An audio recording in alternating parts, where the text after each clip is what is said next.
welcome to the show. We have been away for a while, but now we are back. And while we were away, the Big Ten season got off to a good start. And guess who is near the top of the conference? Your IU Hoosiers. For Hoosier Sports Night, he's Chris Hopper. I'm Andy Tucholsky. Yeah, and the IU headed into Tuesday night's matchup against Iowa with a 3-1 record in Big Ten play, and they're looking to lock up the second spot in the conference. But first, they'd have to stop the leading scorer in the conference and one of their former Golden Boys. Let's go out to the highlights. There's the guy who many thought would be the coach and the guy who actually is now. We pick up action early in the first. Wilmot picking up right where he left off from Penn State. IU up 5-4. A little bit later, IU down 3. Bassett with some shifty moves at the top. He passes it over to Ratliff. Money hits the 3. Next play for Iowa. DJ White doing what he does best and sending this shot up into the upper deck. And just a little bit later, IU up 4. Callaway with the ball. Nice little pass down to DJ White, who finishes with the layup. We quickly move to the end of the first half. IU up 9. Stemler over to Wilmot again. IU up 11 at the break. Early in the second half, Callaway gets trapped down in the corner, passes it out with the shot clock running down to Bassett, but never fear, the freshman is here, and he hits the shot at the buzzer. IU up big at that point. They're up 15.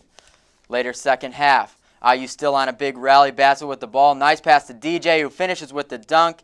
He had a big night, 23 points on the evening. Still in the midst of that big rally, DJ again. Nice pass, layup, and one. And a nice little fist pump there at the end. IU up 14. Iowa with the ball, trying to work their way back. Mike Henderson up top. He passes it down low to Adam Haleska, who gets the layup and the foul.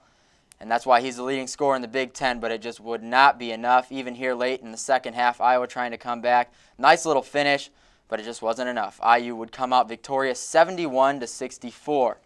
And as I said before, DJ White dominated throughout, tying career highs in points and rebounds. Wilmot had another great game stemming from his 25 points against Penn State. Indiana's record now moves to 4-1 in Big Ten and 13-4 overall. Our very own Matt DeBolt has more from Assembly Hall.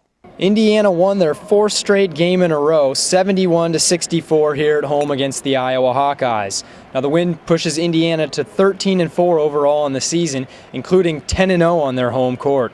When I think about the game tonight, I'm going to think about how great we played the first half on Haleska. What a tremendous job we did the first 10 minutes of the second half. I don't worry about the last 8 minutes. That's too. I worry about stuff like that maybe in November. But this late in the year, you focus on winning the game and moving on.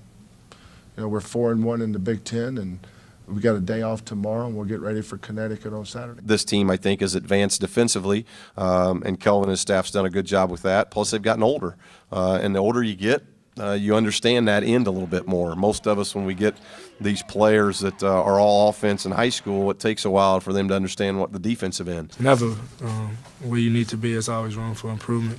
We got a long Big Ten season ahead of us and a lot of things we want to accomplish. So we're not going to stop working, and coaching not going to stop getting on us about working. So we got a lot to prove still. DJ White had another strong game, tying career highs with 23 points and 12 rebounds, also his 5th double-double of the season.